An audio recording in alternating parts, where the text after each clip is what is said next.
buenas tardes, soy Anderson Echeverría, espero que estén de lo mejor y hoy vamos a tratar temas muy interesantes de la electrónica. En esta ocasión tenemos un invitado muy especial que nos va a ayudar a entender un poco más este gran y extenso mundo y orientarnos sobre temas que no conocemos. Les presento a Charlie. ¿Qué onda, Charlie? ¿Cómo estás? Buenas tardes, mi nombre es Charlie Bravo Álvarez. Soy estudiante de la carrera de perito en electrónica y dispositivos digitales. Estudio en el Centro Educativo Quinal de Guatemala. Para mí es un gusto estar aquí platicando con vos. Me gustaría estarte explicando los temas en los que tengas dudas. Y aquí vamos a empezar un poco con todo. Bueno, yo como un aspirante a la electrónica me surgió una gran duda, que es como todo el tema sobre los motores eléctricos. Me llamó mucho la atención ese campo, se le podría llamar, que es muy interesante. No sé qué me puedes contar al respecto. Sí. Antes de contarte toda la historia, todo lo que es un motor eléctrico, tenés que saber lo principal, cómo fue que se crearon, quién los creó. Entonces vamos a platicar un poquito de eso. Te comento que el primer motor eléctrico fue un motor electrostático simple. Fue construido por el benedicto escocés Andrew Gordon en 1740, imagínate, hace mucho tiempo. ¡A la gran! ¿Tanto tiempo? Sí, muchísimo tiempo. Imagínate que fuera de nosotros sin ese invento, sin esa creación. Sería una vida muy complicada, ya que tenemos varios componentes, también dispositivos electrónicos domésticos, como las lavadoras, los taladros, las secadoras, ventiladores y un montón. ¿Qué sería? Nosotros estaríamos perdidísimos. Sí, la verdad es que sería muy difícil. Aunque también cuando Andrew Gordon, en 1740 creó el primer motor eléctrico electrostático simple. Los primeros motores eléctricos técnicamente utilizables fueron creados por el ingeniero Moritz van Jacobi, quien nos presentó por primera vez en 1834, imagínate. A la puchica. Se utilizaron hasta 1834. Sí. Qué gran cantidad de tiempo, de verdad. Sí, mucha. ¿Y qué me puedes contar sobre los mayores exponentes de la electrónica? Hay muchos, la verdad. Son bastantes los que aportaron bastantes a este magnífico tema de la electrónica. Uno de los más conocidos sería Nikola Tesla. Leyenda. Sí, es una gran leyenda. También Michael Faraday. También uno que me interesa bastante es Werner von Siemens, que patentó en 1866 la dínamo. Y con ello no solo contribuyó al inicio de los motores eléctricos, sino que también introdujo el concepto de ingeniería eléctrica. Él fue uno de los grandes creadores de todo este mundo. Incluso creó planes de formación profesional para los técnicos de su empresa. Pilas el señor, ¿va? Sí, fue un gran influyente en la electrónica. Ya que anteriormente estábamos hablando de motores eléctricos, ¿me puedes explicar cómo funciona un motor? Sí. Existen diferentes tipos de motores eléctricos, con distintos alcances y fines. Operan en máquinas de todo tipo, desde vehículos y hasta grandes máquinas, incluso, como estábamos hablando anteriormente, de los pequeños artefactos del hogar. Sí. Pero si solamente nos centramos en el funcionamiento del motor eléctrico como una unidad, podemos decir que funciona siempre de la misma manera, por medio de la interacción entre corrientes sinuosas y un campo magnético, lo cual genera fuerza y energía dentro de sí mismo. Esta corriente sinuosa y este campo magnético permite que el rotor o la parte giratoria del motor se mueva produciendo el ciclo de funcionamiento. O sea que así es el funcionamiento del motor. Sí. Yo no sabía que tenía un campo magnético. Sí, también, como te estaba diciendo, posee también corrientes sinuosas y obviamente el campo magnético. Y ya que posee esos elementos, ¿qué otras partes podemos encontrar en un motor magnético? Sí, el motor eléctrico contiene muchas partes que están incluidas adentro de él y que son esenciales para su funcionamiento. Como primero podemos tener el circuito magnético, que está compuesto por dos chapas magnéticas que a la vez están aisladas y apiladas unas a las otras para eliminar el magnetismo, para que este no se expanda. Todas estas chapas se apilan creando una forma de cilindro y también se agrupan en el estantor en el estator, perdón, creando la forma de un anillo. Oh, ya. También tenemos otra parte que sería el cilindro, que está situado obviamente en el interior del anillo, en el cual puede girar de una forma libre cuando posee un entrehierro constante. Este se muestra adosado al eje del motor y sobre su superficie tiene diversas ranuras por donde se sitúa el bobinado inducido.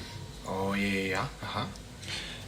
Otra parte tenemos el rotor, que es algo muy importante, que también lo podemos llamar como un inductor. Por ahí pasa corriente, ¿no? Sí pasa corriente. Ajá. Este inductor se refiere a la parte donde las espiras, que son las piezas que hacen girar el motor, obviamente, se combinan con el eje. Ya. Dichas espiras se le conoce como bobinado del motor, que es una de las partes más conocidas del motor eléctrico. Este rotor se trata de un elemento de transferencia mecánica del motor eléctrico. De este depende el cambio que hará la energía eléctrica en energía mecánica, que es el funcionamiento de ese motor eléctrico. Estos se muestran como una serie de láminas de acero y crean un paquete, los cuales son de silicio. Hablando ahorita que estamos hablando del rotor, te quería decir que también tenemos dos tipos de rotor. Que sería un rotor con un nombre raro, que sería el rotor de jaula de ardilla. Y un rotor ranurado. Ok. También, también tenemos el bobinado del motor, que se trata de un cable que se muestra enrollado en diversas espiras. Por el inicio de este es donde entra la corriente eléctrica y por la cual es la que evacúa la corriente.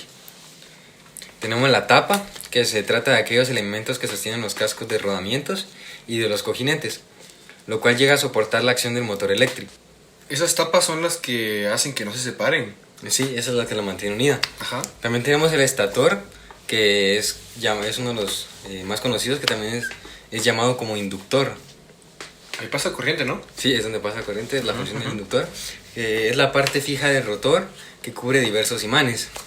Este funciona como base, ya que llega de ser el punto donde se genera la rotación del motor. Este movimiento se realiza de forma magnética. Este está conformado por una serie de láminas de acero de silicio que deja pasar el flujo magnético con una gran facilidad a través de ellas. También el estator, tal como el rotor, tiene tipos de estatores. Por llamarlo así. Está el estator ranurado y el estator de polos salientes.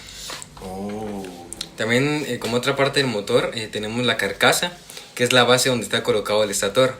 Es lo que sostiene el estator, el rotor y el bloque, los cuales pueden girar perfectamente y este logra cubrir todo el bloque evitando que se vea. Este es como el cubrimiento de todas las partes que posee el motor eléctrico. Para que no se vea todo, dijo. Sí, también tenemos los cojinetes. Estos se tratan de los rodamientos que ayudan a la óptima operación de cada elemento giratorio del motor. Son los que ayudan a que el motor gire y haga su funcionamiento. Estos son los que logran fijar y sostener los ejes mecánicos y los que se encargan de disminuir la fricción, reduciendo así el consumo de la potencia. También tenemos dos tipos de cojinetes, que sería el cojinete de rodamiento y el cojinete de deslizamiento. Por otra parte tenemos las cajas de conexiones, que se trata del elemento que llega a proteger a los conductores y que llega a alimentar el motor.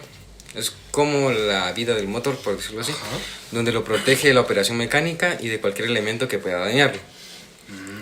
Tenemos escobillas, que por esa parte es por donde entra la corriente y sale el embobinado. Tenemos la base, que es la parte central del motor, que llega a soportar toda la fuerza mecánica cuando el motor está en funcionamiento. También, al igual que los temas anteriores, tenemos dos tipos de base, que sería la base lateral y la base frontal. Estos serían prácticamente todos los elementos que tiene el motor eléctrico y que ayudan a que su funcionamiento sea muy eficaz.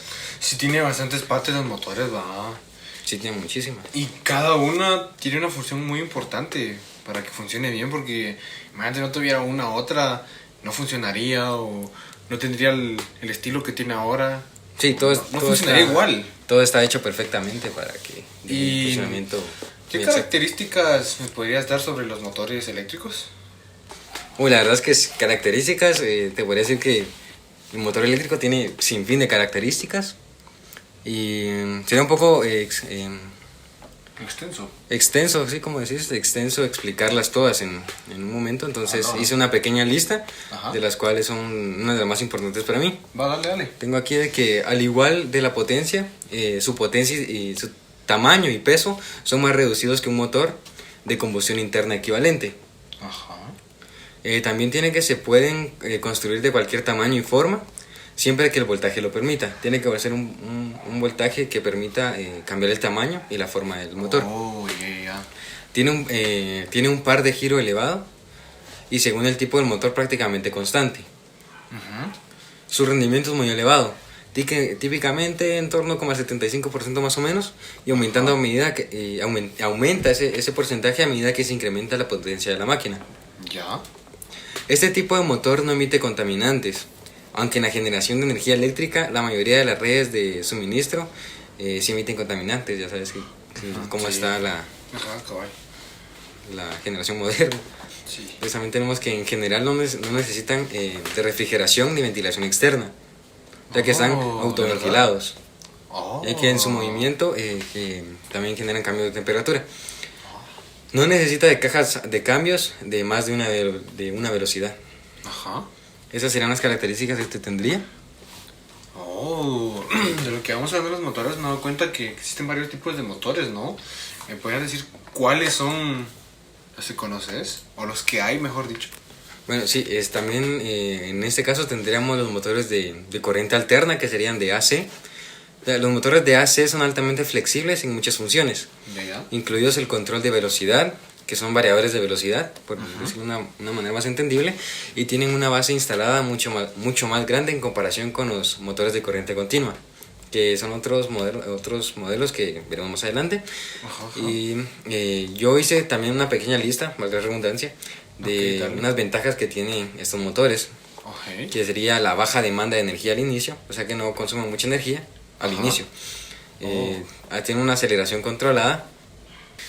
También tiene una velocidad operacional ajustable.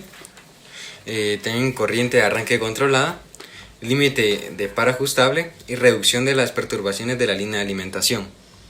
Los tipos de motor de corriente alterna también incluyen sincrónico, que en este tipo de motor la rotación del rotor se sincroniza con la frecuencia de la corriente de suministro. Y la velocidad permanece constante bajo cargas variables, por lo que es ideal para conducir equipos a una velocidad constante y se utilizan en dispositivos de posicionamiento de alta precisión como robots, instrumentación, máquinas y control de procesos. Son muy impresionantes y muy importantes. También tenemos la inducción, que es como lo opuesto a lo sincrónico. Este tipo de motor utiliza la inducción electromagnética del campo magnético del devanado del estator para producir una corriente eléctrica en el rotor y por lo tanto y que sea par. Sí, también y pasando de estos de corriente alterna tenemos los motores de corriente directa, que serían los DC. Los motores de DC fueron el primer tipo de motor ampliamente usado, son prácticamente los más usados, a diferencia del de motor de corriente alterna. Sí. Y los costos iniciales de los sistemas tienden a ser típicamente menores que los sistemas de corriente alterna. Yo creo que por este motivo son un poco más utilizados que los de corriente alterna. Estos contienen mayor potencia a costos generales de mantenimiento y aumentan y tendrían que tomarse en consideración.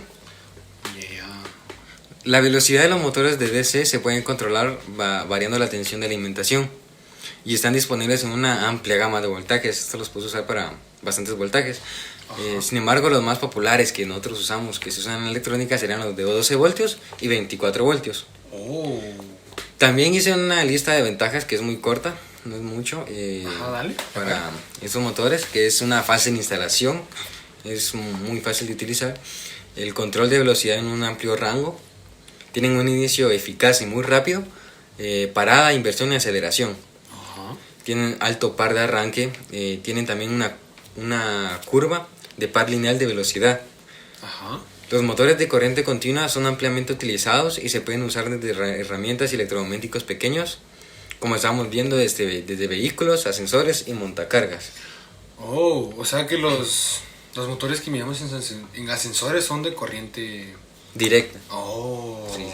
¿Y los de alterna dónde los podemos encontrar? Sí.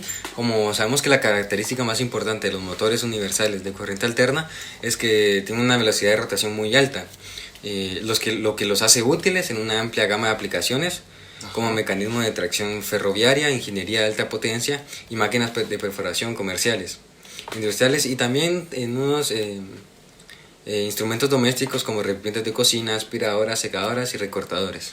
Oh, o sea que los de corriente alterna se pueden ver más en uso industrial y los de corriente directa los podemos encontrar más así como para trabajos de electrónica. Sí, muy bien. Oh, interesante. Yo pensé que se usaban todos igualmente, pero no. No, tienen diferentes rasgos ya que tienen diferentes especificaciones y son únicos también, ¿verdad? Oh. Tenemos también que los dos tipos comunes de motores eléctricos de corriente directa son los que tienen escobillas, que también se le pueden llamar cepillados. Estos son el tipo de motor más tradicional que se utiliza generalmente en aplicaciones sensibles a los costos. Los de sistema de control relativamente simple, como en la aplicación de consumo y en equipos industriales más básicos. Tenemos también sin escobillas, que los motores sin escobillas alivian algunos de los problemas asociados con los motores cepillados más comunes. Tienen una vida útil corta para aplicaciones de alto uso, eso sí, y son mecánicamente mucho más simples en el diseño, cuando son sin cepillos. El controlador del motor utiliza sensores de efecto Hall para detectar la posición de los rotores, y utilizando esta opción, el controlador puede controlar con precisión el motor a través de la corriente en las bobinas del rotor para regular la velocidad. Estos serían los dos tipos de motores eléctricos, serían los de corriente alterna y corriente directa. Wow, de verdad es un tema muy extenso. Imagínate que esto es un solo tema. Y yo me imagino todo lo que se va a venir con los otros temas. La electrónica sí me está llamando mucho la atención. Que básicamente tiene un gran mundo por explorar. Muchísimos. Y te agradezco que hayas venido y nos hayas explicado todo esto. Te agradezco demasiado. Me gustaría seguir hablando sobre esto porque de verdad yo creo que hay mucho de lo que hablar. Cosas muy interesantes que... Si te explicaría serían muchísimas, ya que existen transistores, capacitores. Estuviéramos semanas hablando de esto. Sí, la verdad es que sí, la electrónica es un tema muy amplio y muy bonito de estudiar, de conocer. Y ya que te interesa bastante la carrera, es algo de que hay que ponerle mucho empeño y mucha dedicación para lograr esa meta, ¿verdad? Bueno, entonces eso es todo por el día de hoy. Te dejo la despedida. Gracias por haber escuchado este podcast. Espero que haya sido de su agrado. Nos vemos en la próxima y feliz día.